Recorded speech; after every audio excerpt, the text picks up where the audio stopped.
Yes. ഇന്ത്യയിൽ തന്നെ one of the top institutes ആണ് ജിപ്മർ എന്ന് പറയുന്നത്. അവിടെ MBBS മാത്രമല്ല നഴ്സിംഗും അതേപോലെ തന്നെ പാരാമെഡിക്കൽ കോഴ്സസും നിങ്ങൾക്ക് നീറ്റിന്റെ സ്കോർ വഴി അപ്ലൈ ചെയ്യാൻ സാധിക്കും. ഇതിൽ MBBS നിങ്ങൾ അപ്ലൈ ചെയ്യേണ്ടത് ഓൾ ഇന്ത്യ കോട്ട വഴിയാണ്. പക്ഷേ നഴ്സിംഗും പാരാമെഡിക്കൽ കോഴ്സസും നിങ്ങൾ ജിപ്മർ.edu.in എന്ന വെബ്സൈറ്റ് വഴിയാണ് ചെയ്യേണ്ടത്. പക്ഷെ ഇപ്പോഴൊന്നും അതാവില്ല. ഏകദേശം കൗൺസിലിംഗ് എല്ലാം എൻഡ് ചെയ്യുന്ന ഒരു ടൈമിലേക്കായിരിക്കും ജിപ്മറിന്റെ വെബ്സൈറ്റിൽ ഇതിന്റെ നോട്ടിഫിക്കേഷൻസ് വരിക. സോ ജിപ്മർ.edu.in എന്ന വെബ്സൈറ്റിൽ കയറുക. അവിടെ കയറിയതിനു ശേഷം നിങ്ങൾ നിങ്ങളുടെ ആപ്ലിക്കേഷൻ രജിസ്ട്രേഷൻ സ്റ്റാർട്ട് ചെയ്യുക. നിങ്ങളുടെ ഡീറ്റെയിൽസ് എല്ലാം കൊടുത്ത് രജിസ്ട്രേഷനും നീറ്റ് സ്കോർ സബ്മിഷൻ ഒക്കെ കൊടുക്കുക. ഇതെല്ലാം കഴിഞ്ഞ് നിങ്ങൾ ആപ്ലിക്കേഷനിൽ പ്രിന്റ് എടുത്ത് വെക്കുക. ഇതിന് ശേഷം ഓപ്പൺ കൗൺസിലിംഗിന് ഡേറ്റ് വരും. അതായത് പല കാറ്റഗറിയിൽ നിങ്ങൾ ഏതെങ്കിലും ഇതിൽ നിങ്ങൾ കാറ്റഗറിയിൽ ഉൾപ്പെട്ടിട്ടുണ്ട്, നിങ്ങളുടെ റാങ്ക് ലിസ്റ്റിൽ ഉൾപ്പെട്ടിട്ടുണ്ടെങ്കിൽ ജിപ്മറിന്റെ സെന്ററിൽ, നിങ്ങളുടെ ജിപ്മർ മെഡിക്കൽ കോളേജിൽ നിങ്ങൾ ഹാജരാവുകയും അവിടെ ഓപ്പൺ കൗൺസിലിംഗുമാണ് ഇതിന്റെ പ്രോസസ്സ് എന്ന് പറയുന്നത്. അപ്പൊ ഈ കാണുന്ന കോഴ്സുകളാണ് നിങ്ങൾക്ക് ജിപ്മറിലൂടെ ലഭിക്കുക. അതായത് BSc നഴ്സിംഗും ബാക്കിയുള്ള പാരാമെഡിക്കൽ കോഴ്സുകളാണ് നിങ്ങൾക്ക് ജിപ്മറിലൂടെ ലഭിക്കുക. വളരെ നല്ലൊരു ഓപ്പർച്യൂണിറ്റിയാണ്. പക്ഷേ 181 സീറ്റ്സ് മാത്രമേ ഉള്ളൂ.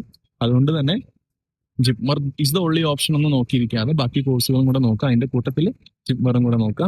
All the best.